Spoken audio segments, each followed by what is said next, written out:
The sky so far, but I can't lose it.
With the Buttkicker Gamer 2, what you see and what you hear is what you feel. Buttkicker, the future is feeling.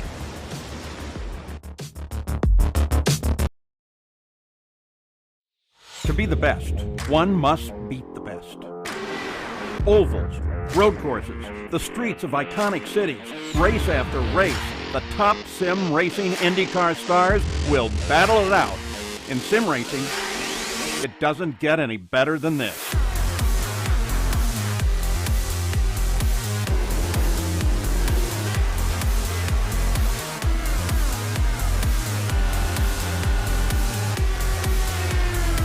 This is their battleground, for the checkered flag, for the glory, for the right to say they are the best.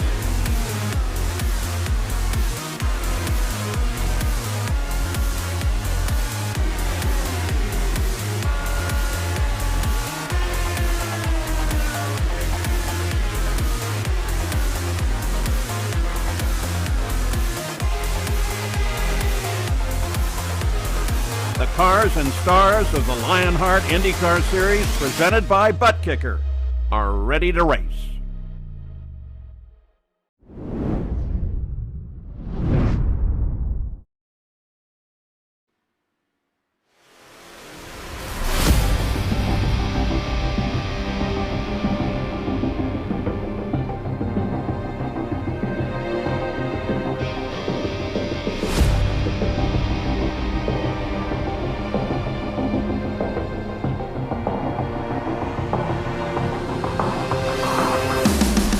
The Lionheart IndyCar Series has made the trip from the Lone Star State to the land down under. At the Great American Speedway, Adam Blocker's run of victories finally came to an end as Connor Harrington went back to HyperX victory lane. But with 6 wins in 12 races so far, the Lionheart King Blocker is looking good to make it 4 titles in a row. This, though, is the Thunder Down Under. This is Phillip Island, and this is the Carnox Grand Prix of Phillip Island, presented by SimSnap Photography. Hello, and welcome back to RaceSpottv and coverage of the Lionheart Racing Series, powered by HyperX. makers of premier gaming gear like the legendary ultra-comfortable Cloud line of gaming headsets. Whatever you play, however you play, HyperX knows that we're all gamers. For more information on HyperX products, visit hyperxgaming.com and don't forget to use the promo code Lionheart15, that's LIONHRT15, for 15% off all orders. My name is Arjuna Kankipati, delighted to be joined as always by Justin Prince in the racespottv commentary booth. Live timing and scoring is powered by our partners at ATVO. You can head to racespot.tv/Indy to follow along with your favorite team and drivers. Let's dive straight into our butt kicker pre-race show. And Justin, what a race we had at the Lone Star State. It's a long trip though from Texas here to Australia and to the state of Victoria. But what a race we've got on the card for us today. 46 laps here on Phillip Island. It is a fast, it's a flowing racetrack. And before we head to our second Triple Crown event of the season, the question really is, can Adam Blocker dominate once more on the road courses? Can he make it 7 wins in 12-13 races? It's been definitely a dominant campaign so far for Adam Blocker, especially with consistency at the multiple different types of racetracks, whether it's been on the road courses, but as well, a lot of the different types of ovals, whether short or large. Phillip Island, though, brings plenty of challenges, especially trying to survive the first and second sectors during the opening laps. So in our words, there's a strong chance, Arjuna, but it's not going to be easy with the history Phillip Island has had. And should be noted as well, we've got a debutant in the series. Philip Kraus joins up with the private label Team Hype Machine. He is very quick when it comes to the road courses. Finished 7th in our 2021 ISO WC Championship. Very much looking forward to seeing what he will do on debut at an island that shares a name with himself. Let's take a look at our driver standings presented by buttkicker. And now, Justin, we are halfway through the season. We have started to incorporate our drop weeks into the standings. That does mean that things look slightly different. The gap between Blocker and Harrington only about 50 points, with a further 120 points back to Henry Bennett and Andrew Kinsella running in third, fourth, with Ryan Otis, the Lionheart Retro Series champion, in very close pursuit. But ultimately, Blocker is looking very, very comfortable. This is an important race, though. The NTT IndyCar Series goes for its West Coast swing in the next couple of weeks. Who knows if Blocker will be on track in the subsequent couple of races here in the Lionheart IndyCar Series. Yeah, you mentioned the drop weeks. They're going to be very vital, I think, for how some of the championship hopes fare out, especially with drivers in turn as a result of that. For Harrington, for Bennett, for Kinsella, for Otis, for Chen as well, you can throw into the mix as well. But the main thing has to be considered. When you have a driver like Adam Blocker, where essentially every single start has been a top 5, that makes it very difficult to maintain just consistency to be able to battle with them. For Adam Blocker, he's got the upper hand right now. It's going to be the tough part of, can anyone force him to make mistakes, and can anyone be able to capitalize on mistakes if they do come? And of course, those who watched the last time we went road racing in the IndyCar Series will remember a chaotic end of the race from the home of British motorsports, Joshua Chin and Adam Blocker coming to blows. Chin had to serve a suspension last time at the Great American Speedway. He will now start at the tail end of today's field. Will make his job that much more difficult as he starts 6th position in the championship. Here's a look at your team standings presented by HyperX. And because of that suspension, Justin, the gap between the private label Team Hype and Adrenaline Motorsports Red has come down. They have truly been the class of the field so far in 2021, but always quick has been the graphics LPM machine. Someone like Aaron Morgan might be someone we keep our eyes on today, but they are not too far in front of Alcantech Simulations NHR Esports. 4 teams with 1,000+ points. It's been very impressive for the organization so far, but the tricky thing I think is going to be, can private label Team Hype do well knowing they'll have at least one driver starting to the back, and Jason Brophy, who's been up and down to the road courses, likely marred in the mid-pack for much of this event. It's going to be a critical time, I think, for private label Team Hype now as a result, where they may be forced, Arjuna, to play catch-up today. So this is a great opportunity if you're the Adrenaline Motorsports Red drivers to say, we can catch up and gain a lot of that deficit up today. That a 137-point deficit to be precise. Jason Brophy definitely very much more comfortable when it comes to the ovals. He works in the eNASCAR Coca-Cola Series alongside Team Conti, the likes of course, Michael Conti, Logan Clampett, Nick Ottinger, and so many more very quick drivers. And let's talk a little bit then about those rookie standings presented by buttkicker, because Brophy and Bennett have been very, very strong. Bennett has been a bit more consistent in the last couple of rounds and will head to a track that he knows very well, looking to extend that points advantage. But really, I mean, two drivers who have been the class of the field in the Lionheart Retro Series, very much putting an impressive rookie campaign forward here in 2021. We're, of course, talking of Matt Taylor and Mike Rasmussen. Taylor is coming off a high, Justin. He's been especially consistent the last couple of months across of Lionheart-sanctioned competitions. He's won the last two races in the Retro Series. He's been very quick throughout the campaign as well, where in several cases on the speedways in particular, we've seen him in IndyCar action make his way inside the top 10. Now keep this in mind though, he's also been fairly efficient on the road courses, as well as Mike Rasmussen, who got himself a victory in the Retro Series, remember, at Sonoma. So both of those drivers, third and fourth, I think have a great opportunity to leapfrog their way into second in the rookie standings if they play their cards right today. It's just a matter of, do they qualify well enough, and do they keep that track position? You never know when it comes to the circuit. Should correct myself as well, of course. Taylor has two consecutive victories. David Rodriguez took a very impressive win last time the Retro Series went racing out on the short tracks. Let's talk a little bit about the series details presented by Minus 273, the premier name in karting gloves. Their industry-leading gloves are super lightweight and durable, made of a breathable poly spandex. Whether you're a kart or a sim racer, Minus 273 gives you the control to reach victory lane. For more information on Minus 273's full line of gloves and apparel, visit minus273.biz, and don't forget to also use the promo code Minus273LHRS15 for 15% off all orders. We are only about 9 days away from our second Triple Crown event of the season as we go racing for 500 miles around the Michigan Speedway. That is going to be a thriller. But ultimately, we were talking, Justin, just before we came on air. This is going to be a very tricky race. Custom fixed setups, but you do have the in-car tools, so that will mean ARB adjustments, anti-roll bar adjustments for all of the drivers, and we know what they're fighting for, their share of $8,800.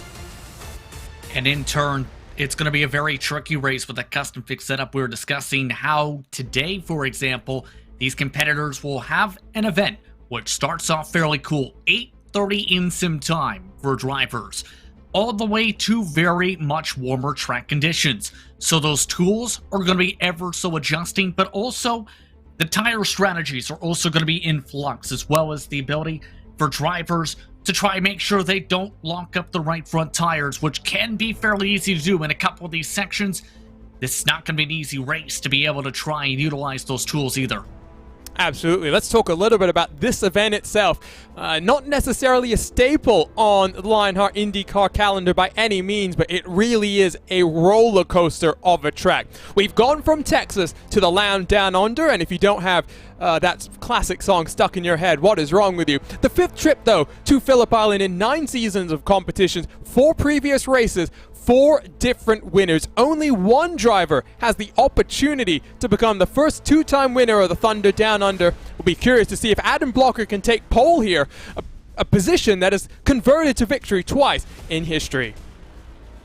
He's been very quick when it comes to qualifying throughout a majority of the road courses this season, so there is a strong chance of that. And keep in mind, you have drivers with strong history, though, when it comes to the race performance here. Sage Karam, the defending race winner, for example, back in Season 8. The one upper hand advantage, though, when it comes to that qualifying speed, Arjuna, Adam Blocker holds the track record when it comes to qualifying. That being a 139.5 miles per hour lap in Season 6. So it's the question of, can he replicate that speed today? I can tell you, Blocker will not start on pole because he has done 3 of his 4 qualifying attempts. Qualifying underway for our drivers right now. Currently, Ryan Otis with provisional pole position. Let's talk a little bit more about this wonderful facility in the state of Victoria on Phillip Island. 2.5 miles, give or take, 4.5 kilometers. A long sweeping turn number 1, almost full throttle, that leads you into the southern loop, that left-hand sweeping corner where understeer is going to be oh so difficult to manage, and then you've got a couple of switchback hairpins, then up you go into Lukey Heights, down the hill into turn number 10 where drivers will be trying to avoid locking their brakes. It's so much elevation change here, Dustin. It is such a fun track. And for those who are regular viewers on RaceSpottv, they will know that when the iRacing IndyCar Open Series came here just a couple of weeks ago, chaos, carnage, a bit of a meme at times as well. I think we spent more time under replay than we did watching live action. I think I heard some of the drivers discussing the potential of attrition as well when it comes to that tight complex in turns 4, 5, and 6 running all the way up to Siberia. That's going to be the most dangerous part at the start of this race, Arjuna, is trying to make sure you don't get into contact there with how deep some of the braking can be and how slow you have to roll your way throughout that section with how tight that corner apex is. Keep in mind, a lot of history here over its time. When it started off, keep in mind, in 1928 as a modern circuit, in 1956, and eventually reopening all the way in 1988. Plenty of different types of racing have come here, from Grand Prix events to supercars. And it's a track that bears some of the names of the greats in Australian racing. Justin, really excited about this one, and I'm really excited about the proposition of someone like Phil Krause making a debut here. Private label Team Hype won't have him bolstering their ranks when it comes to the team's championship, but ultimately having a driver of that caliber second on the first of our races in the ISOWC at Watkins Glen, and what was one of the strongest fields we've seen on the road car side of IndyCar competition here on the iRacing service. Really looking forward to what he puts forward, but of course Connor Harrington as well. He's quick on the road courses. Let's see what he can do to challenge Adam Blocker. Yeah, I'm very curious on how Harrington in particular does, because I think there's a strong chance, depending on the right strategy, Harrington could find himself at least in the podium. But the main thing is Krause is going to be a major factor, I think, today. If he times it up right off the jump, if he gets himself right out of the potential of the attrition early on, I wouldn't be surprised to see him right behind the rear wing of Blocker within the first couple laps after the first couple sectors. In our words, the private label Team Hype machines look like they are going to be fairly competitive today. Krause has provisionally put himself in fourth. I'm just taking a look at my timing screen off to the left here. Connor Harrington in fifth. So on provisional pole, like I did mention, is Ryan Otis, the Lionheart Retro Series king. And of course, the Retro Series did come here a couple of months ago for their own Thunder Down Under. It was Richie Hearn that I believe put it on pole position. And what a chaotic race we had that time around. Like I mentioned earlier as well, Joshua Chin has an end-of-line penalty, so he'll be starting at the very tail end of our field here today. 60 seconds left on the clock, and interesting to note here, Justin, the times are pretty close. The top 25 cars separated by just 1 second out on track. I was noticing that in practice as well. These drivers looking fairly consistent, and it's been talked about that this is a fairly stable setup where in theory, it means you can hit the track fairly well, but it's very easy to overdrive said stable setup and burn up your front tires as a result. So, these competitors definitely have a lot of comfort when it comes to driving around here. It's just a matter of, can they keep that up race pace-wise, knowing this track is only going to get warmer and warmer as the event goes on. It is, about 8:30 in the morning here, and from the virtual Phillip Island. Qualifying is done and dusted. It will be Ryan Otis who has put it on pole position. Let's go ahead and take a look at our starting grid here from Phillip Island.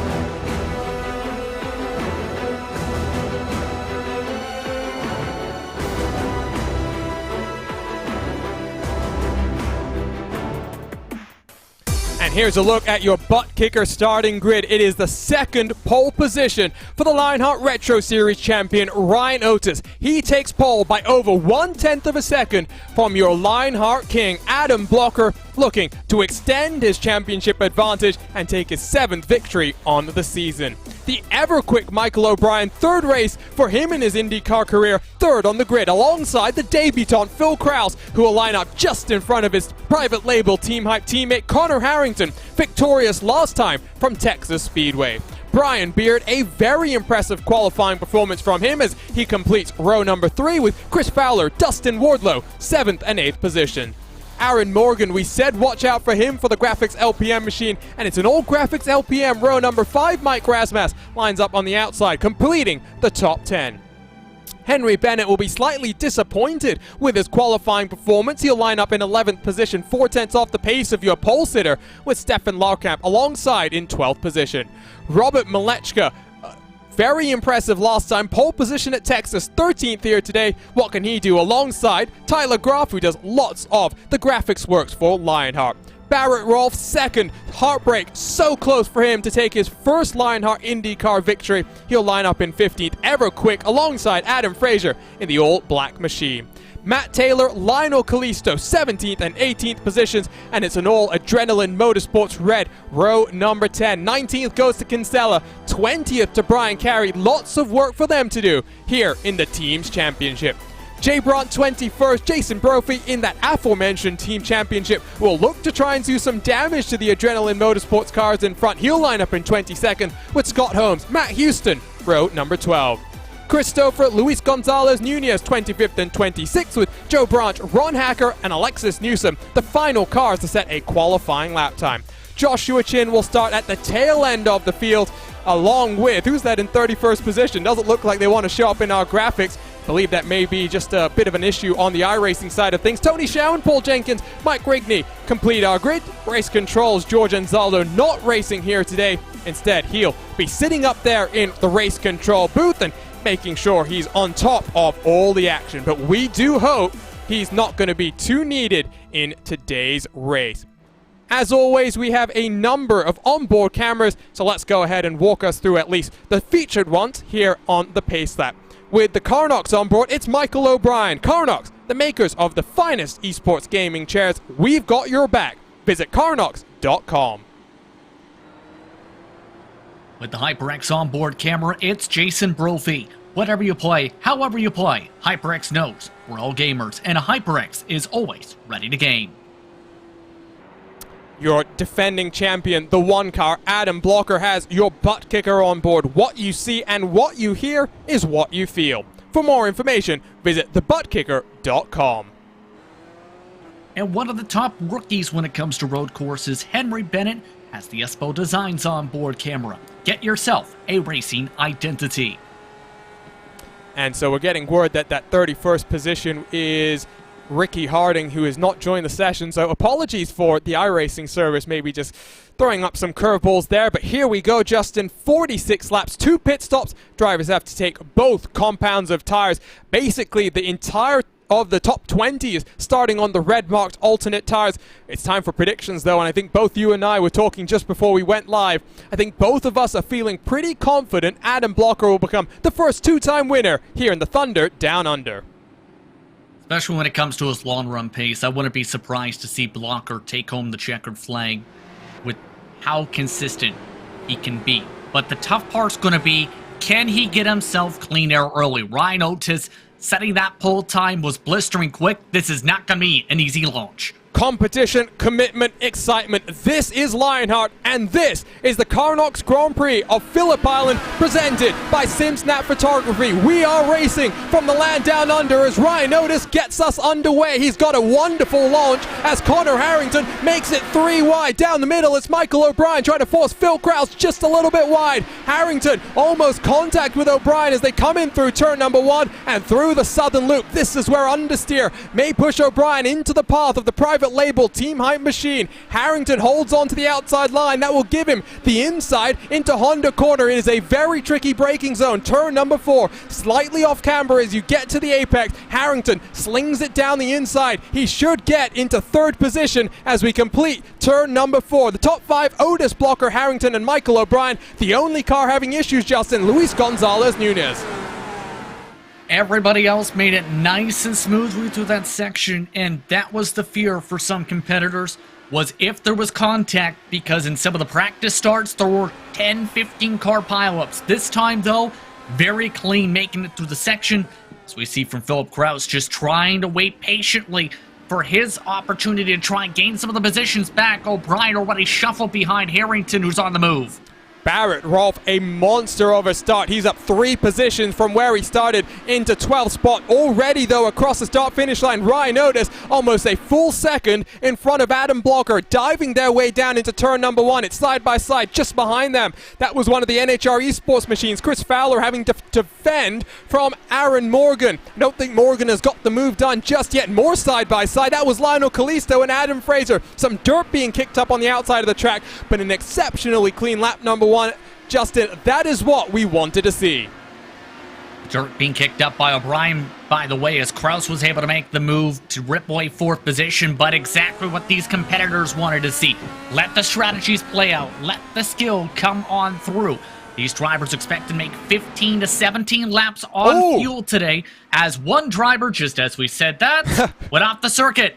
That is Adam Fraser. We were just talking about him as well, so a bit of a disappointment, I'm sure, for him. He shuffled all the way to the tail end of our 33-car field, and the struggles continue. Down the hill they plunge. This is the tricky turn number 10, where it's so easy to lock up your right front tire, and preserving the right front tire is going to be crucial here, Justin, because ultimately tire conservation with the relatively cool track temperatures that we do have at the start of this race, it may not be so important at the start, but it is a long 17-lap fuel window, as look at this, ducking and diving, the top 3 separated by just 1 second.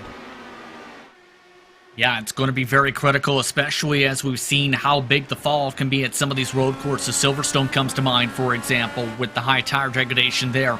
So this clean air that Otis, for example, has is going to help him with that. We got another car shuffled off the track. Oh, that's a long way off for the candy man, Dustin Wardlow. Great to see him back in Lionheart competition, but turn 2 understeer.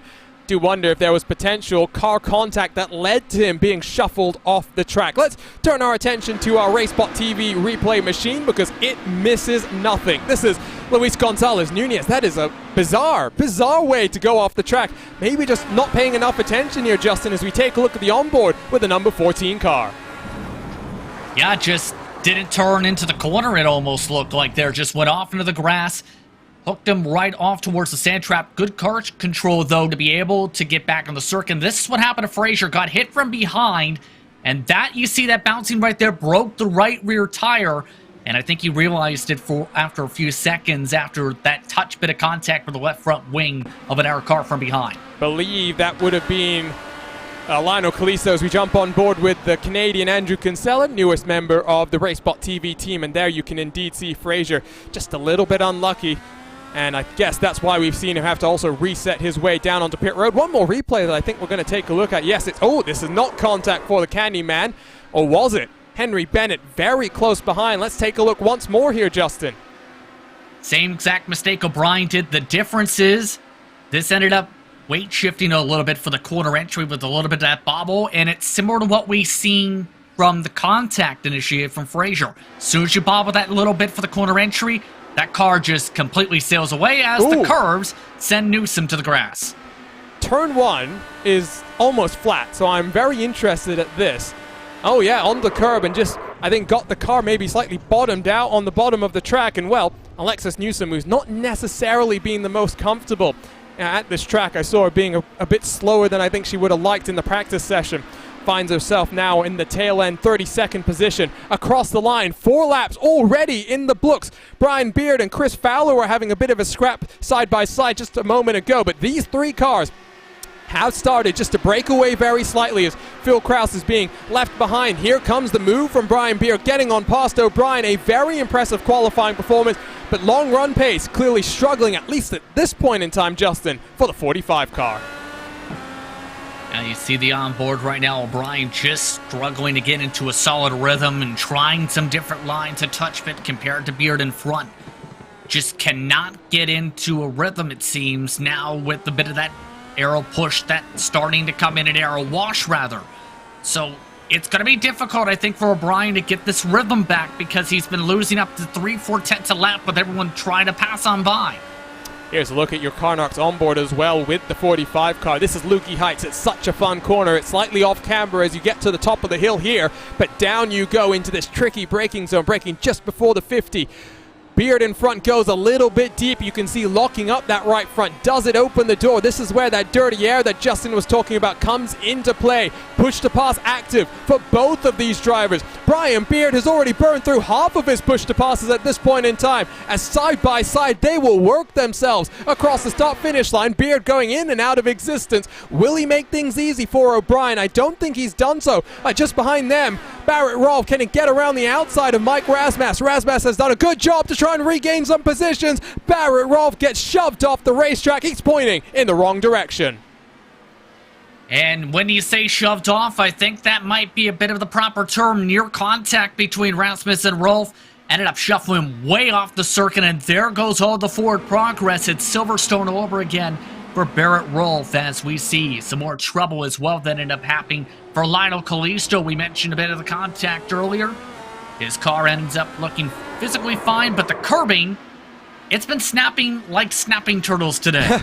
It's a bit of deja vu for me, Justin. I did mention those issues we saw during the IndyCar Open race. That turn in particular, that curb, did claim a number of victims. We'll take one more look at the replay and try and get a better aerial look at what happened here. We'll go super slow-mo. You can see Rasmus just trying to leave enough room to Rolfe, but he slides up the track. Rolfe, in fact, does come down just that little bit, and, well, it's unfortunate for the former GT Academy competitor, who now has a lot of work to do, starting his recovery, I should say, back in the 27th spot. Out front, Kraus has caught the tail end of his teammate. I don't think he's going to be too aggressive, though, here, Justin, because, of course, Connor Harrington embroiled in the title fight with that car just in front. I think that's where the big picture is absolutely going to come into play. If anything, I wouldn't be surprised if Kraus and Harrington try and stay in sync with each other strategy-wise and try and work with one another to try and break away in the future from Otis and Blocker, because the more you push on forward the windows, Arjuna, for today's race, the more it opens up the potential for underfueling for the final stop, and that's got to be the big picture part of all this is, can you set yourself up to be able to be having the raw pace at the end of this race? That's going to be the big question mark. These cars have broken away about 3 seconds from the grouping fifth on back that we're watching now down the hill. Wonderful camera shot as they just get into that braking zone. Henry Bennett at the tail end of that field in 9th position as Michael O'Brien gets back onto the button. You can see Brian Beard, is down to just 3 push-to-passes left to go, and we have a long way to go. It is not just push-to-pass, it is push-to-defend as well, but O'Brien pops himself out of the draft, side by side in towards turn number 1. Give that position to O'Brien. He'll have the position done by the Southern Loop. And as you can tell, just about a majority of the field is not even close to burning up the push-to-passes like Beard has. I'm surprised Brian has done it so aggressively. They've lost touch with the leaders by already 4 seconds. He's really put himself in a box for, I think, the final parts of the race. If he is thinking, okay, let's burn them up now and try and know this could be one of our more aggressive points, I could see it, but it's not the biggest play, and now everyone else is ready to take advantage of this possibly. On board with Chris Fowler, the NHR Esports machine, tucked up right behind a driver that I'm sure he's keeping a close eye on when it comes to those team standings. Aaron Morgan in the 48 for Graphics LPM. Down the hill once more. You can see they're all locking up the inside in towards that turn 10. It is a very tricky place to get the car slowed down and slowed down in the least amount of distance possible. Through the final corner they work. It is such a long sweeper that I'm sure the dirty air is proving to be very difficult, but Brian Beard is going to have to be ultra defensive. These cars have started to break away. 1.7 seconds from Robert Malechka in that 10th spot for the factory back outfit. Still waiting to see if we'll see a bit more movers up front, because it's been almost single file at the front. Joshua Chin, by the way, has been on a mission. He's now just gotten past Brian Carey, who's another car to have fallen victim to turn number 1. There you can see the Canadian finally rejoining. This is crucial in the team standings because, of course, Jason Brophy will get on through. But what a start for Joshua Chin here. 14 positions gained. He sits in 16th spot. It's not Sage Karam in the Retro Series when it comes to this circuit, but it's still very impressive for Joshua Chin, and that's what he needs to do, is be able to get proper damage control, to be able to gain points for his team in particular, but the team standings. He's done a fairly impressive job when it comes to that mark. At the pace he's running, keep in mind, he's quicker than just about everybody all the way up into the top 5. So he's got the pace to get there. It's just, can he keep it clean? This is going to be a full race process to be able to gain 10 seconds on drivers like O'Brien and company way up the pack. Malechka has been passed by Mike Razmas. Stefan Larkamp looks to demote him one more spot. Larkamp gets the position done. Malechka not responding on the button this time around. In a very good race for Malechka so far, just getting himself into the dirt on the outside of the track. A couple of replays I think we are going to take a look at right now. The first of these involves a car that's already had some issues. Adam Frazier getting it wrong down the hill through turn 10. We may see that a couple more times tonight. Let's jump on board with the number 17 machine and just see here on the curb on the left-hand side and instantly get spun around. One more replay. Let's take a look at, wow indeed. Jay Braun, is this going to be a self-inflicted mistake? Just runs himself off the track with the pressure from the King of Chins as Chin makes his charge up through the field. And let's go ahead and take a look at what happened to Brian Carey here. Was this contact? Oh, it was the slightest bit. Once more reminiscent of what we saw with Barrett Rolfe and that car that he was scrapping with, but it's Brian Carey, the big loser in this situation. It seems, based on what we've seen today, if you're on the left side of a car heading in through turn 1, through Doohan Corner, you're likely going to see a massive problem. And that has been the case, it seems, in several cases. That may force drivers to be a little bit more safer. Here's Paul Jenkins, meanwhile, who, once again, trying to utilize the outside line with cars underneath. Bye-bye. Bye-bye. Something about Phillip Island. We spend so much time just watching the replays. Jenkins is now in 32nd position, so he's now dropped to the tail end of the field. Lots of work for him to do. Let's check in with the cars out front. No passes just yet between Ryan Otis and Adam Blocker. I don't think Blocker's even been close enough to really attempt anything at this point in time, Justin.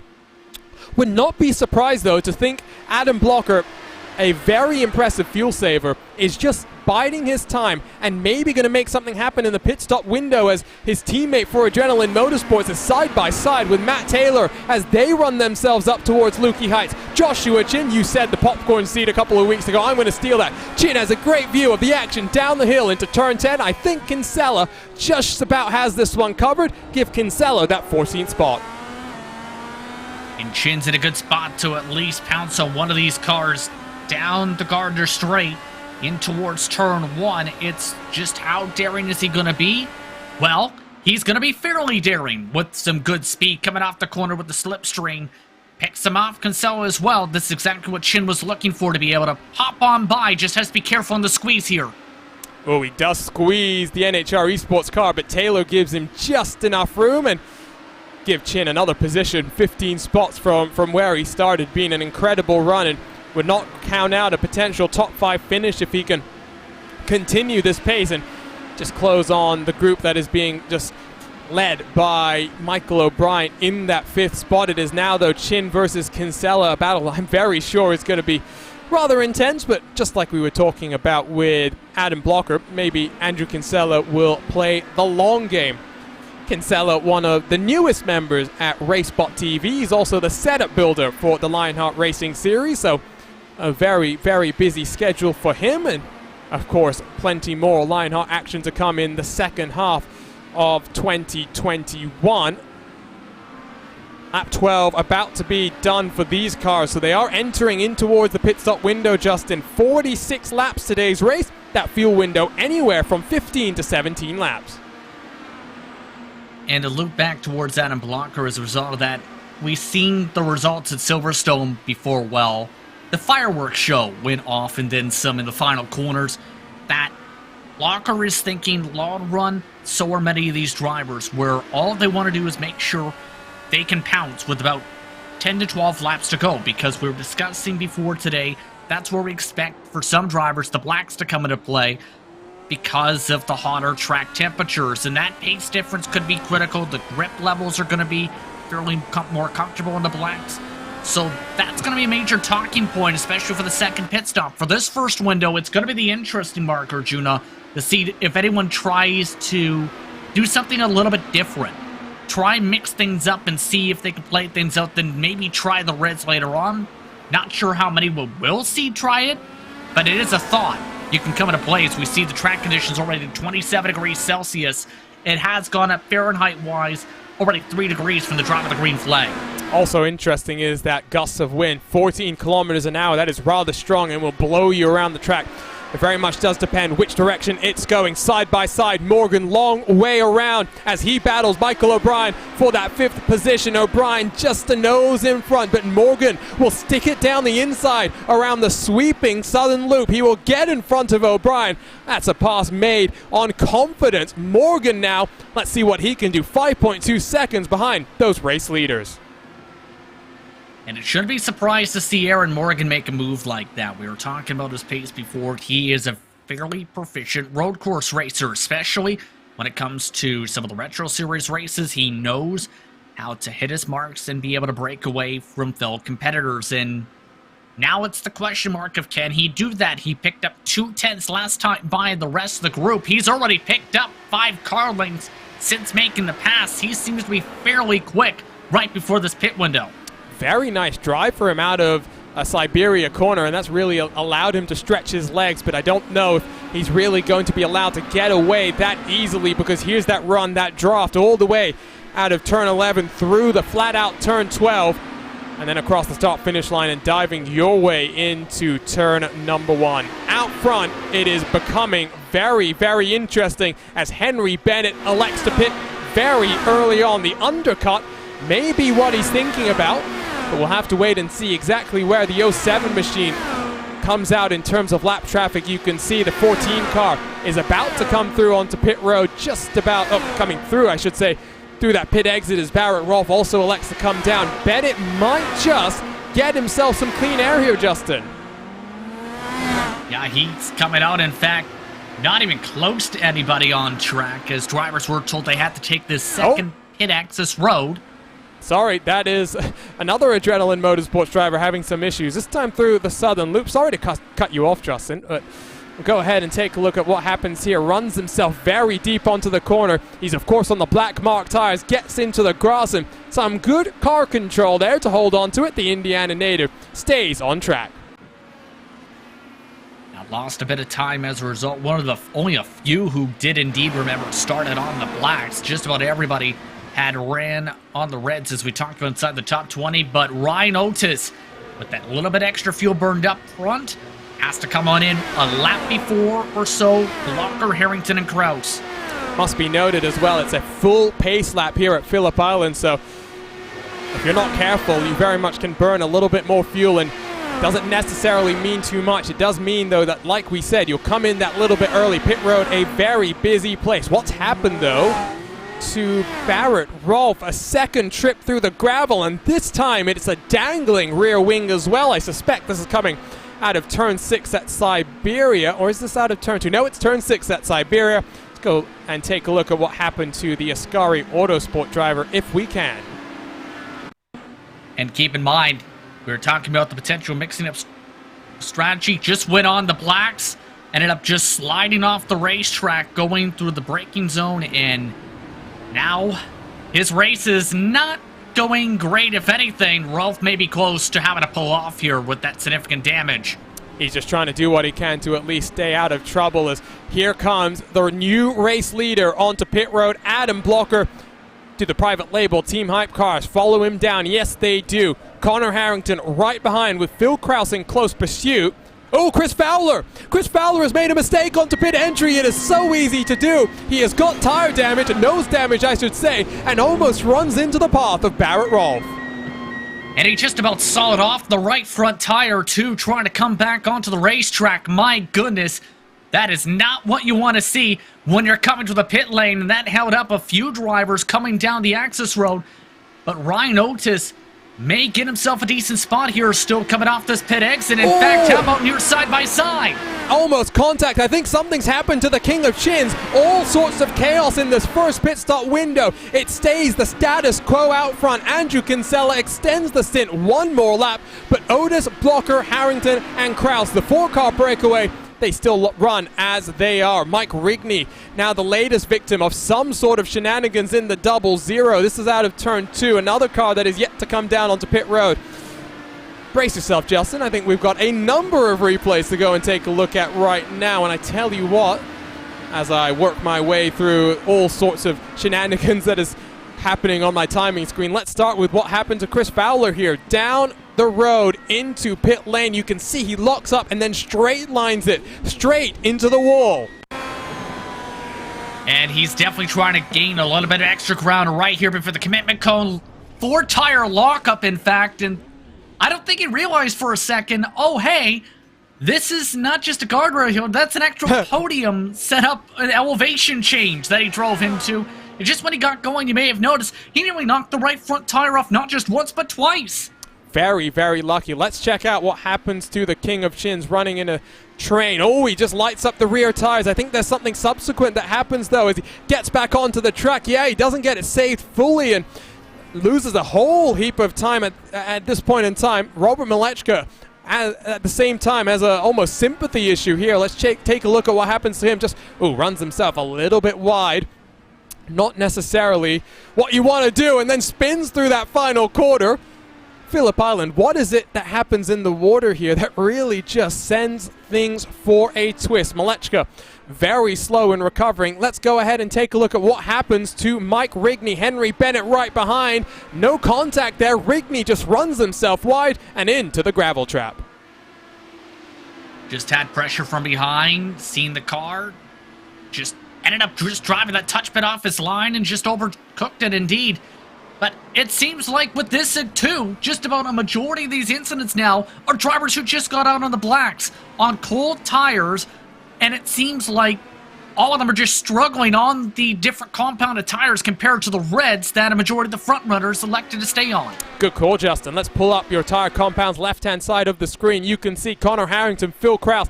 They've gone to the black tires early in the race. They will have this long middle stint now to try and just minimize the time loss, minimize the disadvantage that they'll have heading into that final stint, but they will be able to attack.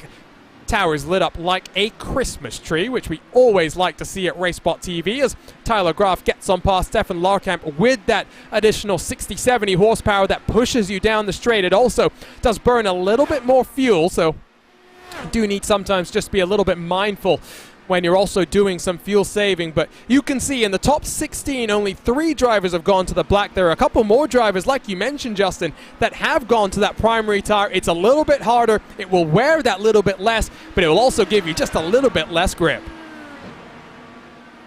Yeah, it's going to be interesting how this all fares out as all of the differences on these strategies later on, in particular with Harrington and Kraus, because it's looking like, in particular, with the intervals, it's going to be a lot of time loss, obviously. They've lost 2-3 seconds throughout this stint so far. But they're banking on they can be that extra bit quicker at the end of the race. And some of these air battles are going to be intensifying as a result in some of these groupings as we see the fight for ninth about to heat up. Ooh, Tyler Graf almost checks off the nose of Stefan Larkamp. Side by side, turn one. It gives you the inside if you're on the outside for this southern loop. And Tyler Graf says, not right now, and sends it deep into the corner. Hangs on to the top 10 spot. But these cars, about 3.5 seconds adrift of Mike Razmas just down the road in that 68 machine. Tyler Graf +4 on the day and covers him off into the braking zone of Honda. A little bit closer than I would have maybe liked if I was that car behind, but still in a very comfortable spot. Let's talk a little bit about our Sim Experience driver profile then, Justin. Hopefully things have calmed down, at least for now. 19 starts for Mike Razmas, 8 top 10s, 4 top 5s. His best finish coming at Kansas last year on the ovals, but we've seen him become a extraordinarily consistent and well-rounded driver in the Lotus 79. Those skills very much transferring over to the Dallara IR18. Yeah, he's been very consistently inside the top 10 in a lot of the road courses this season, and we've seen him in a couple cases put himself in position to potentially even get inside the top 5 on some of the road courses this season. Mid-Ohio comes to mind, for example, before attrition came into play. So I want to be surprised if Rasmus increased that best finish sooner rather than later. I'm actually surprised that 4th is the best he's done. Yeah, I am too, to be honest. Still surprised that maybe that elusive podium is just out of reach, but Again, this is a very, very competitive IndyCar field that we have, only being bolstered by the likes of Phil Kraus jumping into the mix. For your race lead, by the way, these two cars have scrambled away. It is now 3.5 seconds, the gap between Blocker and Harrington for second and third position. But Blocker here, interestingly, Justin, has really not been able to affect anything right now. I'm not sure if he's hanging back and biding his time, but really I'm a bit surprised that Ryan Otis is not being made to sweat as much as I thought he would. He's definitely having to work, knowing that the three-time king is right behind him, and you can see ducking and diving there, but definitely not the sort of intensity we've seen further back on the grid. I think, again, Blocker is just trying to save his stuff, save the push to passes for the right time for a big-time fight towards the end of this race, because they're going to be on the blacks. Likely, fuel strategy will come into play as well, and how much fuel is put in the cars that may differentiate them a little bit. So Blocker, I think, is just trying to make sure he can go as long as he can to be able to shorten that final stint in the time of the blacks. For Otis, it's going to be a little bit more difficult. If anything, you have to wonder what the strategist in him is thinking about when it comes to this fight more than anything, because you can see Blocker, if he wants to, can close right on up, already within 2-3 tenths of a second in this sector alone. But Otis is in that comfortable position to be able to pull away as a fellow red and white car drives through the grass. It's Robert Malechka as well. Great qualifying for him on the road courses, but not necessarily enjoying the best of race runs. This is once more through the southern loop, and you could see just getting a little bit wiggly through the mid part of the corner. That weight transfer, not necessarily what the 91 car was expecting. Take a look at the hands right there. Very quick response and almost a second snap there, and does a good job to control himself. We have seen some good car control through the gravel and the grass, but ultimately not what Malechka would have wanted. Now finds himself down in the 24th position. You are right, Justin. Blocker is almost a lion playing with his prey right now. Look at how he closes, and to the inside, he takes a look, almost throws it down the inside at turn number 4, but not close enough. Ryan Otis just hangs on. You have to wonder if he's starting to look at the time differentials of the drivers on the blacks and realizing, oh, hey, there's a good chance that we're going to actually start losing some time here, because Harrington and Kraus, I've noticed on their time splits, have started evening out to Ryan Otis's times within a tenth or two. So that fall off is starting to hit the reds in big, and Blocker, I think, is now realizing he needs to start trying to break away if he wants to be able to get a cushion over the private label team hype cars. These drivers are, at least on our pace calculators at this point in time, 1 second slower than the average of the last 5 laps. So very much like Justin was saying, the lap times have dropped off. Fastest lap for Ryan Otis was a 13.176. This time around is a 14.540. 1.5 seconds of pace drop-off, and the lap times back to Connor Harrington here, JP. 4 tenths almost gained by those cars just behind. Like I said, he's definitely picked up on this now, looking at the times and seeing the gaps, because those cars continue to work together perfectly. So I think that's now added the pressure to him. Meanwhile, you can see some of these are battles near contact. That's a little bit sketchy. Yeah, a little bit sketchy. Tyler Graf almost washing up into the path of the car in front. Just in front of them, Henry Bennett had just gotten past Brian Beard, but Beard is fighting back outside line through Honda, and he gets the position done. It's not over, though. Siberia's cambered in. You can carry a little bit more speed. Henry Bennett had a shout, but not a big enough one. Still, though, out of turn 10, we are almost halfway through the fuel window right now, and Adam Blocker is looking increasingly hungry to get that race lead. And this is going to be busy, I think, for the next few laps here, all the way up until the pit stops at this range. They are starting to bleed more and more time to Harrington and Kraus, and if they aren't too careful, there's a chance they reel back in by the time Harrington and Kraus attempt to be on the reds towards the end of the race. Here's Blocker again with the peak. This time, can he get it done through the southern loop? He is forcing Otis to defend for all his might, but the run out of the corner, Adam Blocker has the run. It will be inside line for Ryan Otis, but do not count out what the outside can do under braking. Blocker has been supremely confident this time. Not close enough. Those cars behind Justin, they are getting closer and closer as this battle rages on. They picked up 4/10 just from the side-by-side through the southern loop alone, so the more they fight towards you, the more that's going to give more time lead towards Harrington and Kraus. So Blocker needs this to be perfect if he wants to time up the pass. With the different compounds that will be coming into play for that final pit stop window, this is going to be tight, to say the very least. And Harrington and Kraus are probably licking their chops the more they see the squabbling. Side by side they have been. Blocker gets on the button. He has been exceptionally cautious in how he uses it. Ryan Otis responds. 7 usages left for Otis. 8 left for Blocker as they duck and dive once more. This is not what you necessarily want to do in the race lead. You just increase your distance, and Blocker is close enough once more to sling it down the inside. He thinks better of it though. Now the gap back. 3.5 seconds between your race leader and Connor Harrington. They actually picked up a little bit of time towards that corner this time since they weren't side by side. But I think right now the chances for Blocker are starting to wear thin because he's starting to get a little bit further out from some of the dives. But it's getting to where they're reaching lap traffic. Tony Showen, a very familiar name when it comes to these types of fights, may be the next factor in this race, Al. Now in this one, he's 30th right in front of these leaders. Don't think Tony Showen wants to see this battle for the lead getting closer and closer in his rear view mirrors. It is 11 laps in the books for Ryan Otis, 10 for Adam Blocker. Would not be surprised if we see Otis potentially come in a little bit earlier and just try and get on to the black mark tires. Sorry, Justin just sent a rather amusing note to me privately. 2.6 seconds though, the gap between Blocker and Harrington.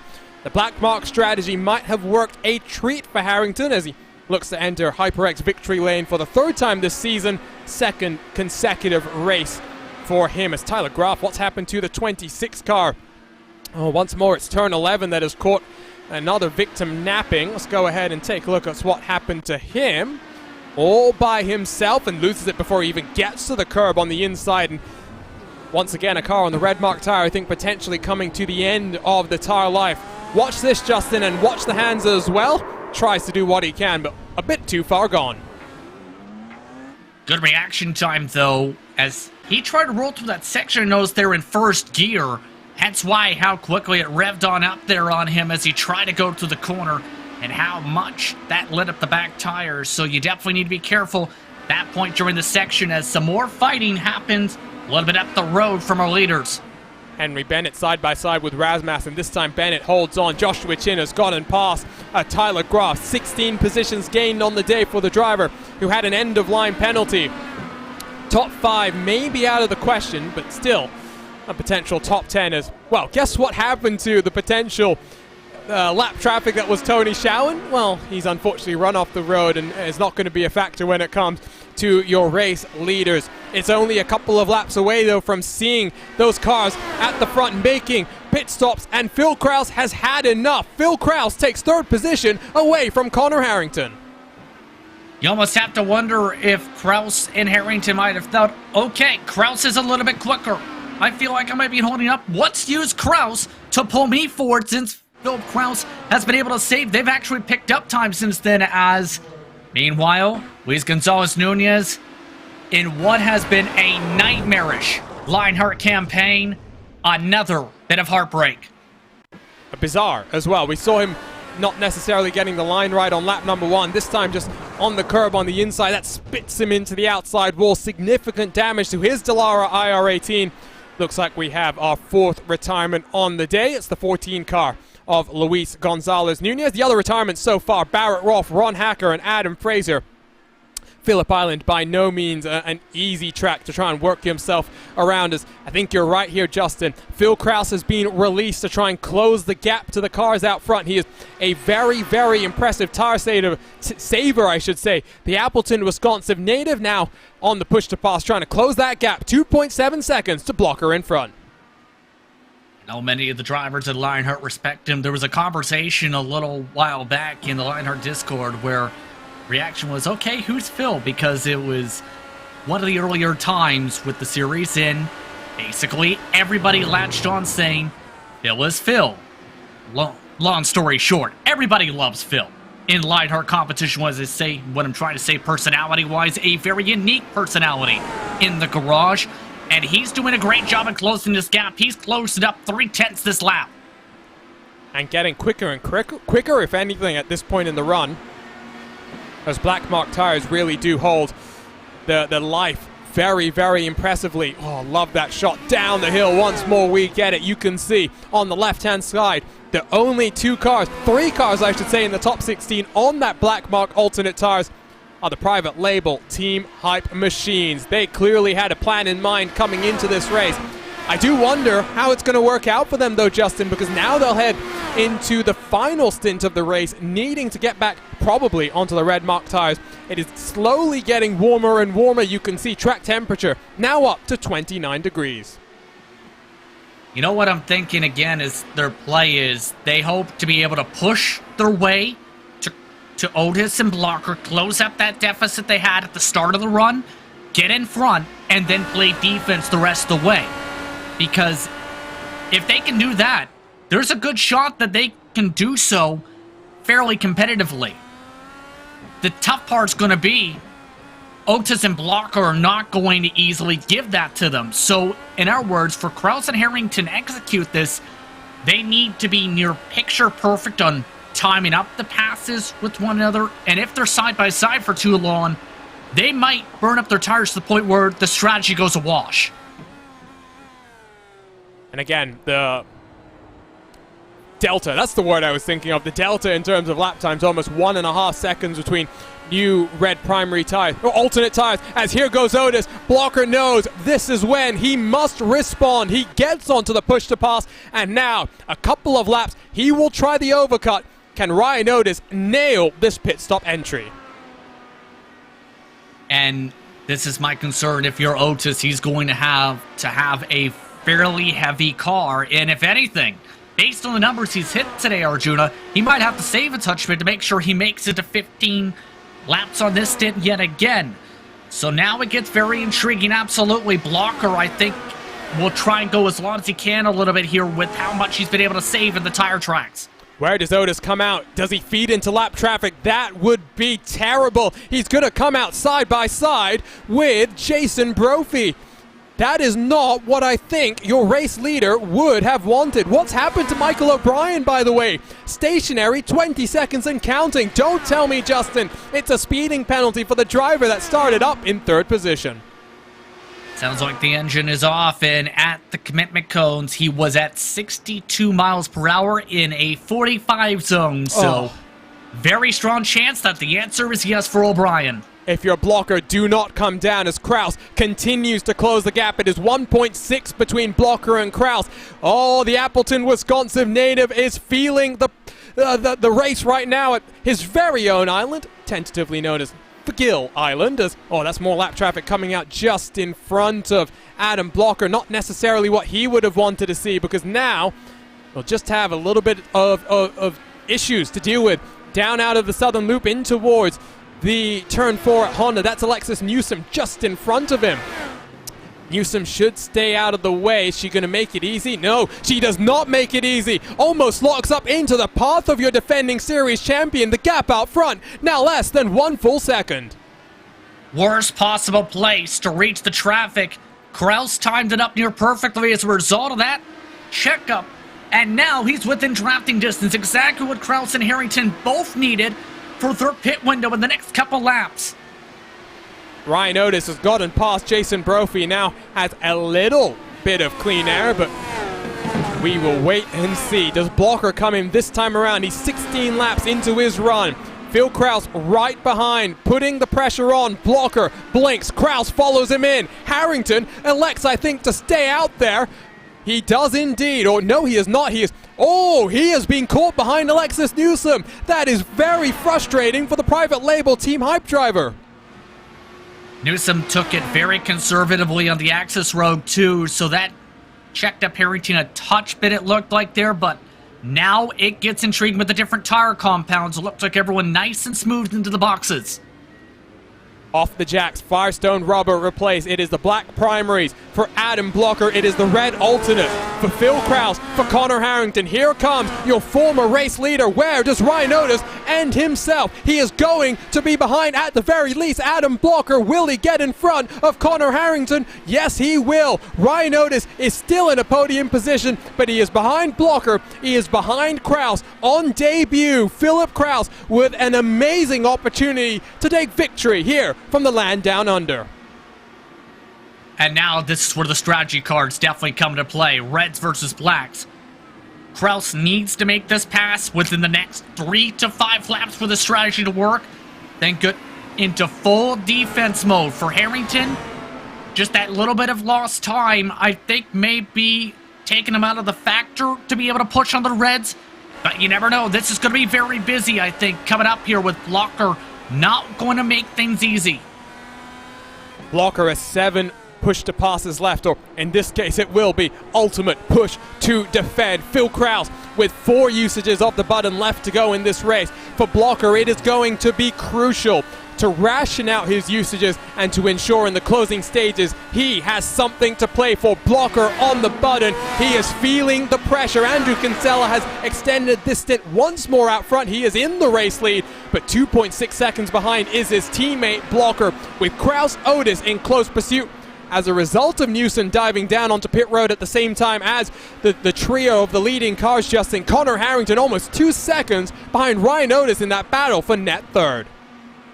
And if anything, it's getting worse for Harrington. He came out as well behind Paul Jenkins in lap traffic. Look at Otis, though. He wants to try and utilize the different tire compound to the inside. That's bold. That's what I'll say. That is bold. But I think Otis it knows that his strategy just did not work out the way that he would have wanted, and he knows that now is the time that Krause is going to be just that little bit more cautious. Krause, of course, does not want to come into the series and affect the title fight in terms of knocking Adam Blocker off the road. He will be very, very happy to knock Adam Blocker, though, out of HyperX victory lane and down the steps of the podium. Andrew Kinsella on his way now down onto pit road. He makes it 17 laps on the stint. Both times around, a very impressive strategy from Blocker, as here comes the run from Krause on the button and down the inside, side by side, in towards Doohan. Phil Krause to the race lead. How does Adam Blocker respond, though, with 12 laps still to go? There's step 1 of the strategy. Get out in front, get the clean air with the Reds. Ryan Otis is off the track, though! Oh no, Otis has lost it, and from pole position, Ryan Otis is out of a podium position. What a mistake to make at this point of the race. You have one of your best runs all season in line, and you throw it away with a major mistake, carrying too much speed through the southern loop. Unbelievable. All the way back to 5th position. Still going to be a solid finish, but as you see, a little bit higher up in the line, just can't get it to cut on down, and bye-bye in 2nd gear.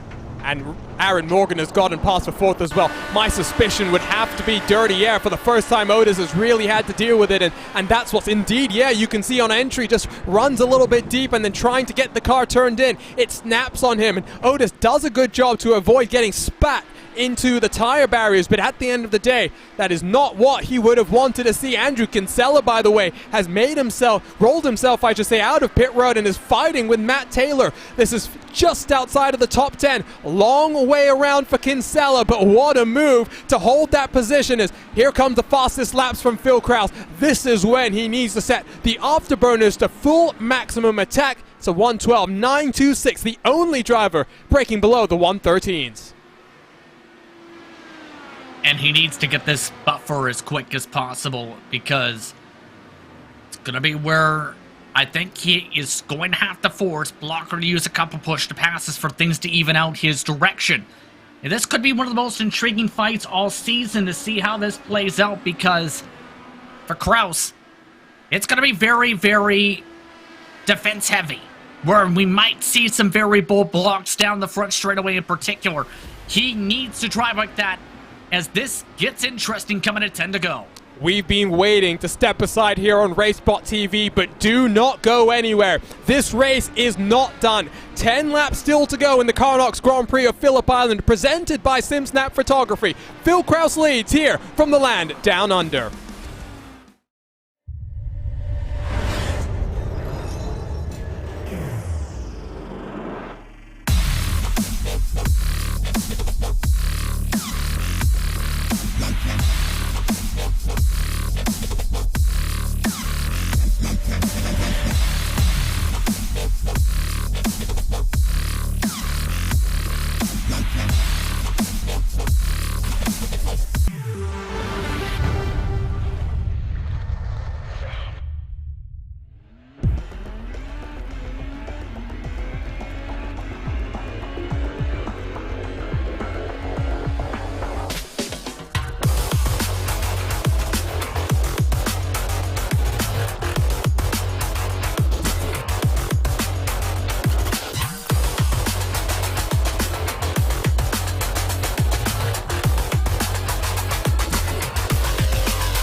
Welcome back to RaceSpot TV and coverage of the Carnox Grand Prix of Phillip Island.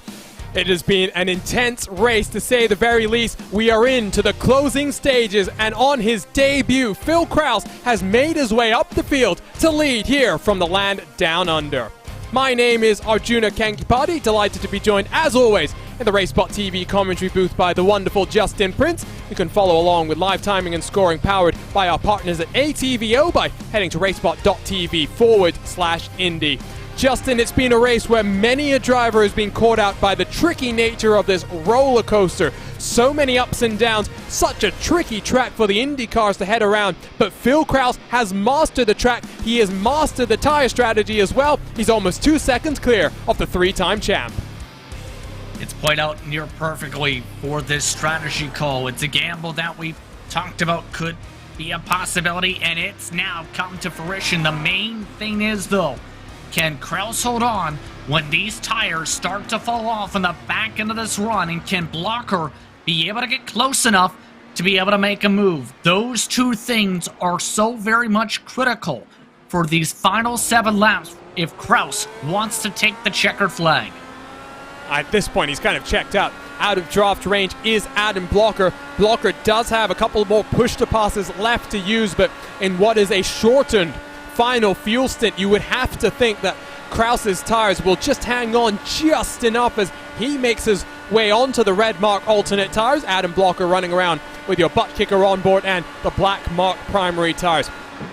If anything, I think Blocker is going to be a bit more concerned about what's in his rear view mirrors, and that's 2 seconds away, Connor Harrington. And of course, Blocker's main championship rival, Justin. We mentioned it on a number of occasions so far over the course of the evening.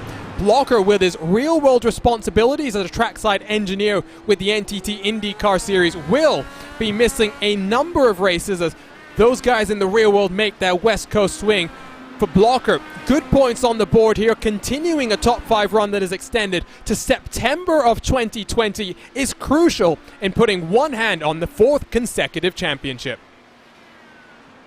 At the very least, he definitely doesn't have to panic about a good result as long as he doesn't make a major mistake, because he's been consistently getting strong points. The matter is, does he get first, second, or third? That's the big question mark in everybody's minds right now for him. So I think if you're Blocker, you definitely still want to win, Arjuna. That's the main thing I'm emphasizing. Just like this battle for 6, you still want to make the pass even though you're in a decent spot, because that's the nature of a racer. You want to get as high as you can because you never know when you need those points. And speaking of a driver that is making some moves happen, Ryan Otis, the pole position sitter who slid off the track at turn number 2, now makes his way back into the top 4 as he gets on past Aaron Morgan. Oh, there's been a bit of an issue for Michael O'Brien, who had a very, very quick qualifying performance. Let's go ahead and turn our attention to the RaceSpot TV replay machine, which is ever present and ever watching. Ooh, through turn 2, those black mark tires just snap him around. Justin, you've been noticing, though, it's not the black mark tires that we need to watch out for. It's the red mark tires. The gap between Kraus and Blocker down to 0.7 of a second. Exactly what I was about to refer to there, because Kraus has been snapping the back tires, in particular in Sector 3. The Reds have fallen off a cliff and then some. 0.4 a lap is now the difference between Blocker and Kraus. Harrington, in that gap that was starting to close in, has expanded back already to 3.2 seconds back of the leader. And now for Kraus, he needs to defend for all his life if he wants this strategy to work. I think Blocker is coming on strong here, and I said push to defend. He's only got one more usage of the button. Adam Blocker looks around the outside. He will set up an over-under and the run through the southern loop, down through Stoner Corner and in towards the ever-tricky braking zone at Honda. Blocker is making his intentions known. Oh, Kraus defends the inside. It's a very late cover. Blocker forced the long way around as Kraus locks up the inside front. Those tires are really starting to struggle. Adam Blocker has 5 laps to get this move done. Coming up to 4 to go already, and another snap coming up through the gears. Kraus is right at the very edge when it comes to these grip levels. Blocker, I think, is just waiting for that one opportunity to build up that run, get himself down the Gardner straight side by side, and get it done, because that's his best opportunity around this racetrack. Well, note, by the way, I did see one of the Carnox members watching on. You picked a good race to sponsor. This really, I mean, just building off what we saw at the home of British Motorsports in Silverstone, this has been a firecracker.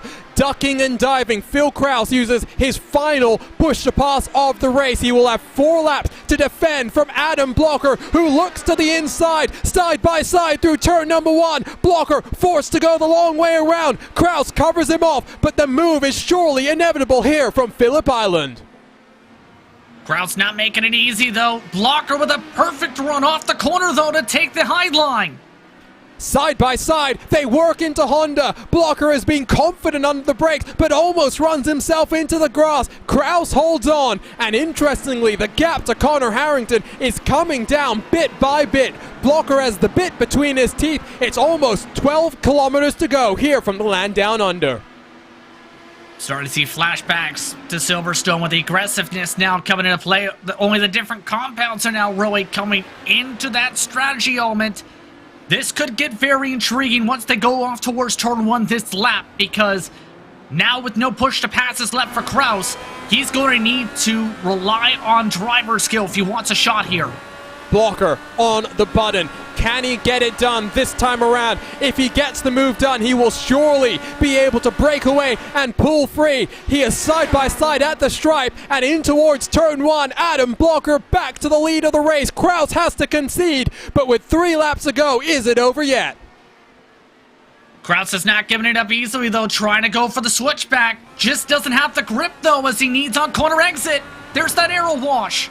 Almost into the grass. Adam Blocker now 6 car lengths clear as we enter in towards turn number 4. What a fight. And you know what? We thought Krause had played the strategy masterclass, but Adam Blocker, there is a reason why Blocker is a 3-time champion. And guess what, Justin? We have seen it here today. And this was the gamble with the strategy where you needed to defend for so long, and for Krause, he just doesn't have the push to passes to be able to even try and fight back at this point.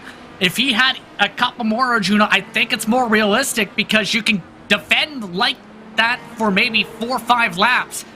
Oh, Justin. With only the couple, it's not going to work. Justin, the private label team hype car of Jason Brophy has gone off the track in a very important battle for the team's championship. Andrew Kinsella has also had some sort of an issue here in the closing stages. Let's start by what happened to Jason Brophy. This is turn 2, locks the inside front up and loses about 10 seconds as he goes dirt tracking. Not what you want to do in these Dallara IR18s. You'll note that was the Canadian Brian Carey who slipped on through. That is what is crucial when it comes to those team points. Oh, Andrew Kinsella just goes a little bit deep in towards Honda, catches himself out, and Matt Taylor, Tyler Groff, they get on through. That's 2 positions that I don't think Kinsella would have wanted to lose here. It has been a very close fight for the team's championship, Justin, and while Phil Krause represents the private label team hype, he does not do so in the team's championship, having come into the series very late in the season. Yeah, it's still going to be a decent haul, I will say, in points with the help of Harrington and with Chin, mind you, recovering to a top 10 run in 10th position with a chance to jump as high as 9th. So they'll still come away with a decent run, but for Blocker, he's ready to cap this off coming to the white.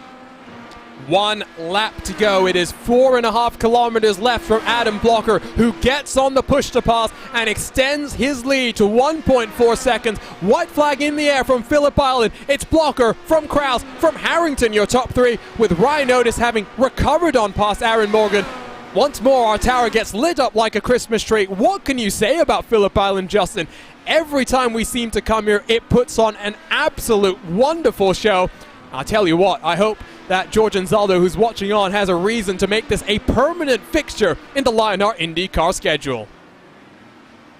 Yeah, this is a really exciting track for a reason, and we've seen how things played out today with the strategy differentials, with the pace differentials, and that good battle for the race lead, as well as some of the good battles in the mid-pack, and it also challenges the competitors and their ability to make it through the tight technical sections. But for Blocker, he timed it up right, saved his push to passes for the perfect moment, And when it counted, he was able to maximize those push-to-passes to just drive on by the different strategy rolling of the dices from private label Team Hype today.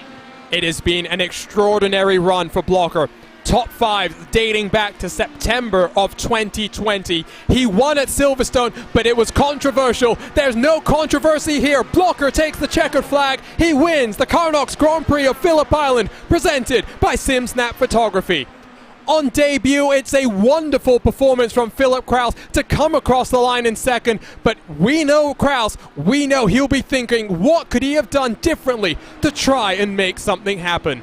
Connor Harrington, podium for him after victory last time out. He will try and make things difficult for Blocker, heading in towards the final stages of the season. Disappointment for Mike Rasmussen, who's had an issue on the last lap. That promotes Joshua Chin up into the 9th position. Not the way that he would have wanted. It was a photo finish between Brian Beard and Chris Fowler at the line. But ultimately, all eyes focus on the 3-time Lionheart King. 7 victories in 13 races in 2021. We think you'll miss a couple of races in the next couple of weeks, Justin, but you better believe Adam Blocker, one hand on the championship. One hand, and the other hand is fist bumping right now because it was very quick, the pace, and talked about it from the get-go when he was behind Ryan Otis. He knows how to strategize and knew how to play this race to be able to get an advantage over the rest of his competitors. He did that to a T today. Some of the respect being shown from the competitors as well. Philip Kraus gave a rev of the engine as he drove by as well. As Mike Rasmussen, you see, wow, major correction over into the grass. Did something else happen to him, though? Because that should be something that's fairly recoverable. Let's ride on board with... Is it fuel? It's fuel. He's out. He's coasting. And I think in his rush to try and downshift on in the entry into turn number 10, Rasmus loses control and loses a top 8 run on the day. That is heartbreak for a driver competing for the Lionheart Retro Series champion. But again, all eyes on Blocker. It is time to burn the house down. He wins the Thunder Down Under. He wins the Carnox Grand Prix of Phillip Island, presented by SimSnap Photography. Let's go ahead then and take a look at our Carnox race results. It is a 2.5 second advantage for Adam Blocker. It was close between him and Phil Kraus, two drivers who have been very accustomed to battling over the past 24 months, but Blocker comes out on top for the Adrenaline Powerslide team. Very impressive debut for Phil Kraus in that 22 car. Watch out for him over the rest of 2021, a potential title contender heading to 2022. Connor Harrington victorious from the Great American Speedway just a couple of weeks ago. He finishes in 3rd on that alternate tire strategy with Ryan Otis from pole position, a small mistake, 1st on the pit stop strategy and 2nd out on track, dropping him to 4th at the end of the day. Aaron Morgan +4 to get himself into the top 5 with another big mover, +5 for Henry Bennett, 6th for the 07 machine. Brian Beard, Chris Fowler, they were separated by 0.04 of a second at the line. Beard comes out on top, but at the end of the day, the biggest mover is Joshua Chin from the end of the line at the start. 21 positions gained. He finishes in 9th on his return to the IndyCar Series. Matt Taylor in 10th.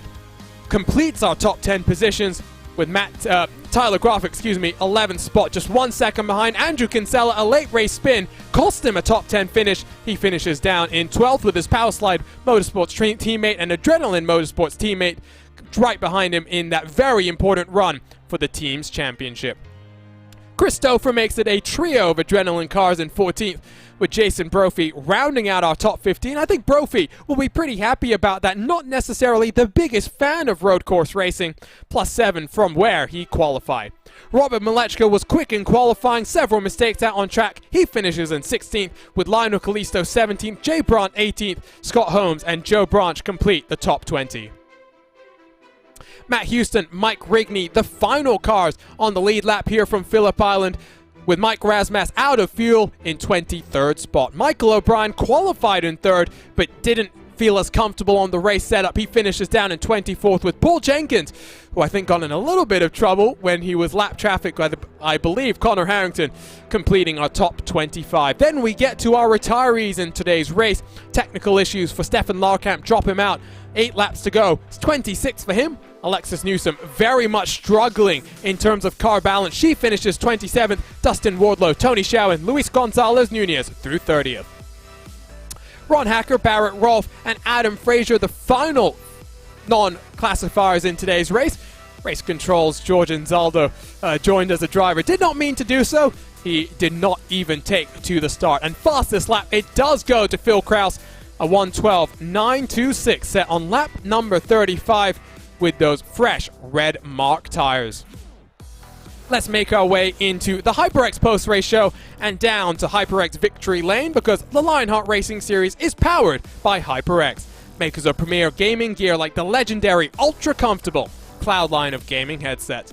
Whatever you play, however you play, HyperX knows that we're all gamers.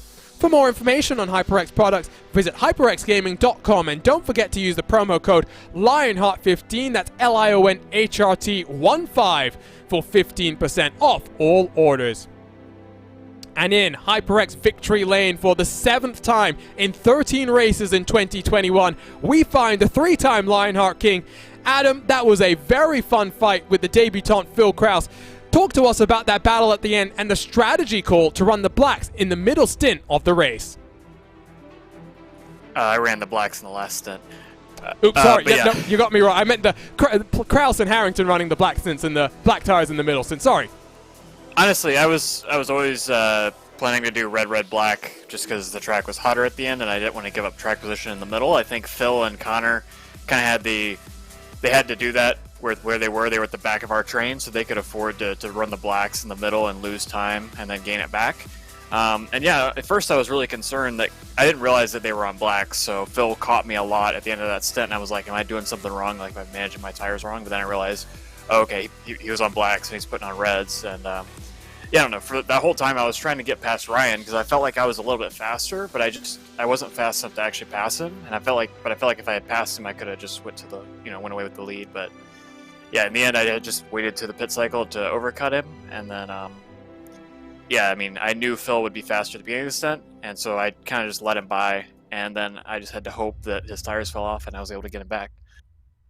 We were treated to a firecracker of a race. I mean, first Silverstone, now this. It's been 2 incredible road course races for the Lionheart IndyCar Series. Talk to us, though, about those first 2 stints and being stuck behind Ryan Otis. I've seen you've already congratulated him on his defense because he was impenetrable, as you put it. I mean, nowhere for you to go. You tried, you threw the kitchen sink at him, but he really didn't let up. And ultimately, it was a strategy that hurt him. He came out into lap traffic, and from there, his race was really affected. But such a fun first couple of stints, I'm sure, for you.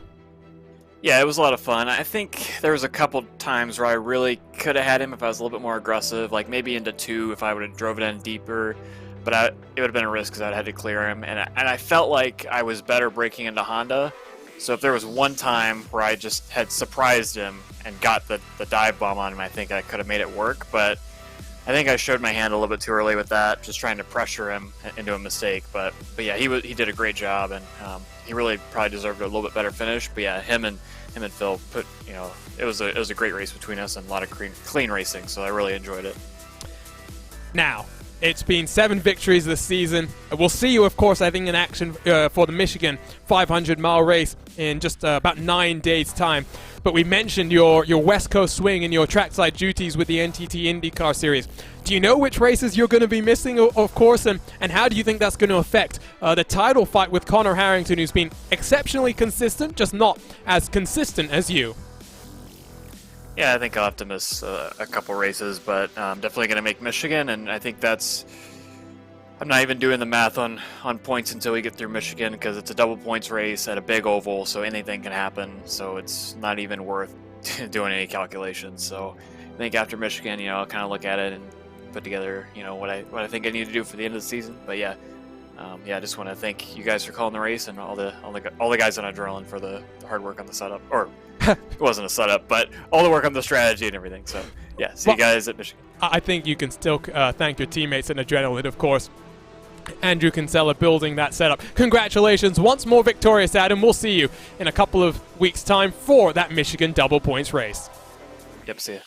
So that was HyperX Victory Lane. That was Adam Blocker.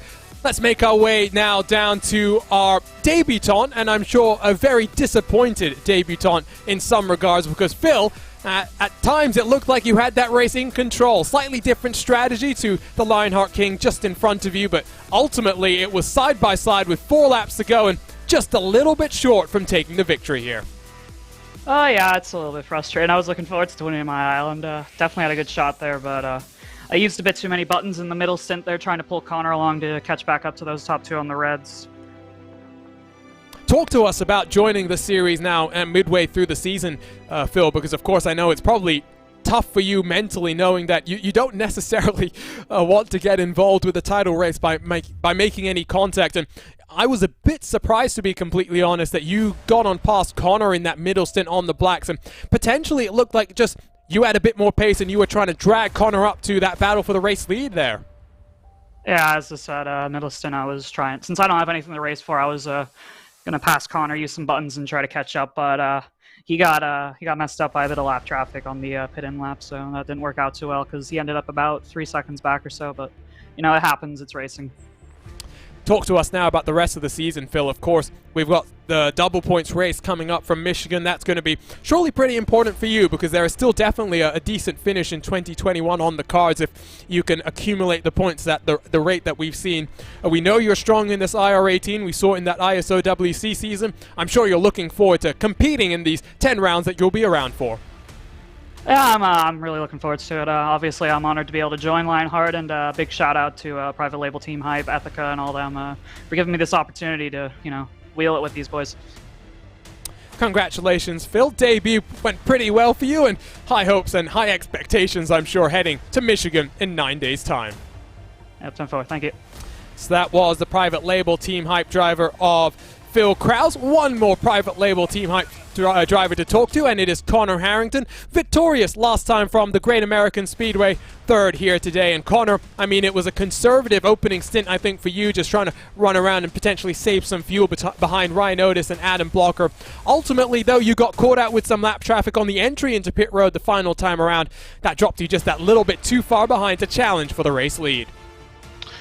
Yeah, kind of unfortunate to get caught up there. I got caught up on the in lap, and then on my second lap, which is supposed to be the fastest on the tire, I got blocked again. So I don't know.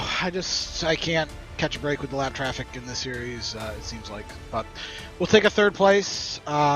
Really good from Phil there to at least try to make it a little interesting for the championship. But yeah, we're gaining points in the team championship. We're sewing up second in the individual points. So I mean, I know it's nice to try to go for first, but I think we're gonna need a little help here in the double points races coming up to have any chance. Well, a good double points race for you definitely would mix things around, especially if Adam struggles to score points, and with Blocker having to miss a couple of races with the 3-week road trip that he's going to take on the West Coast, Best Coast. It will be interesting if you can potentially challenge at first, but like you said, I mean, ultimately it is going to take almost an act of God for Blocker, who's been so consistent this season. We're talking about a top 5 streak that dates back to September of last year, but I know you're pretty confident, I'm sure, about the races that we have coming up. Yeah, I mean, other than the mistake I made at Gateway, I think I finished I would have finished in the top 5 in a lot of races, other than just the ones where I get taken out. So, I mean, we're just as consistent as Blocker, and we were close tonight.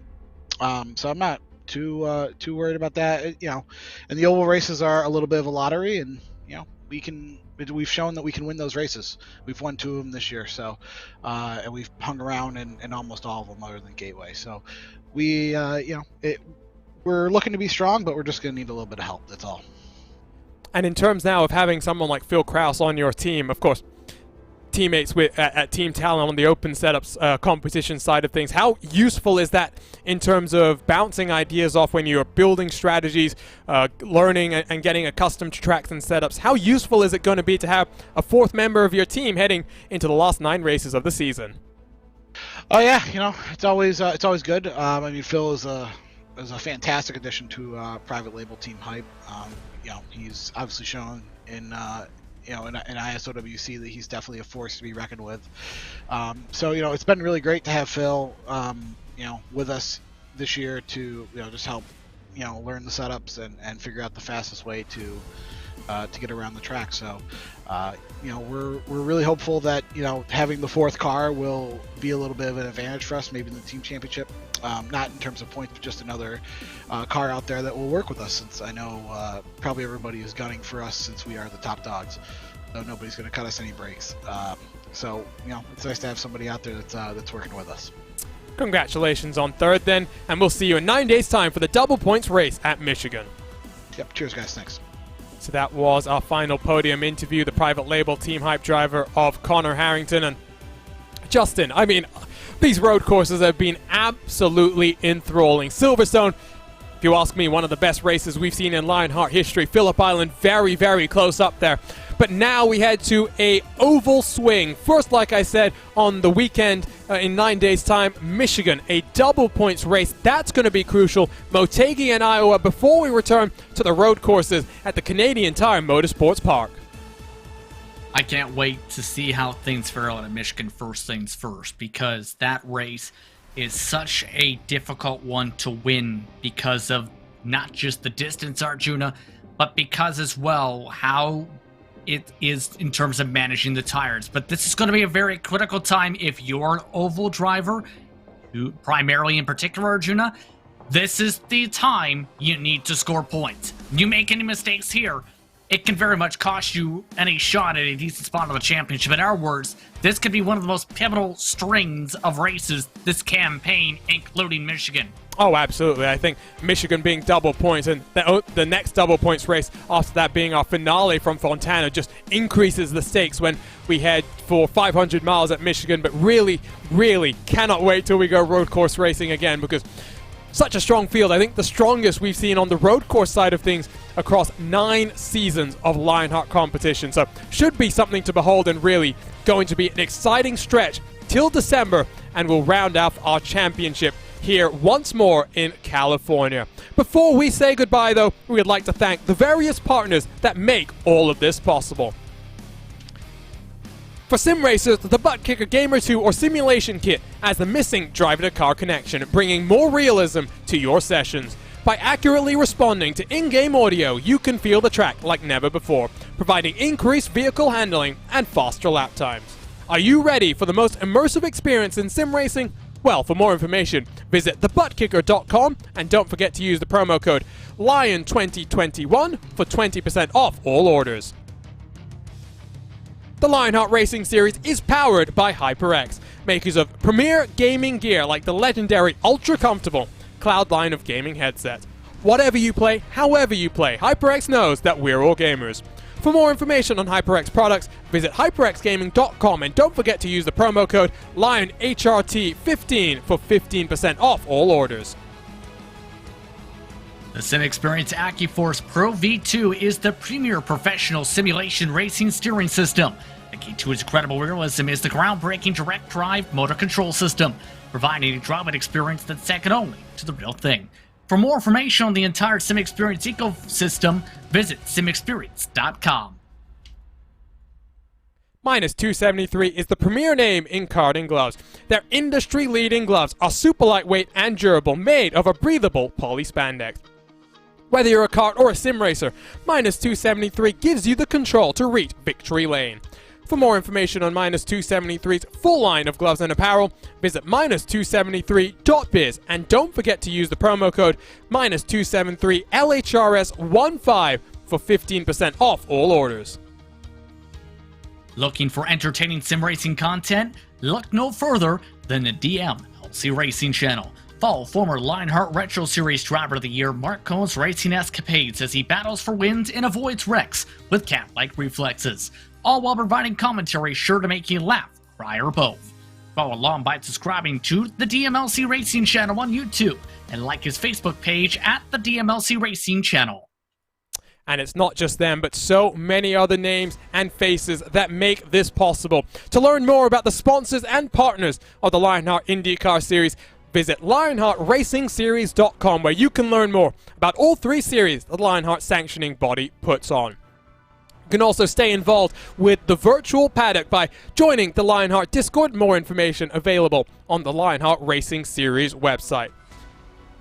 It's going to be a busy next week for the Lionheart Racing Series. First on Thursday, the Retro Series goes short track racing for the final time in 2021 as they head to the Worldwide Technology Raceway. Then on Saturday, the Lionheart IndyCar Series goes racing for the second Triple Crown event of the season, live from the Michigan International Raceway. You can catch that and so much more across of racespottv, but to make sure you stay involved with the latest comings and goings of the Lionheart Series, follow them on Facebook, Twitter, and Instagram. ESTV has you covered for your esports action. Keep in touch with them across of social media, while RaceSpot has all your virtual motorsports action. Subscribe to us on YouTube, hit that red button and the bell next to it to get notified every single time we go live with the great sim racing series that we get to cover.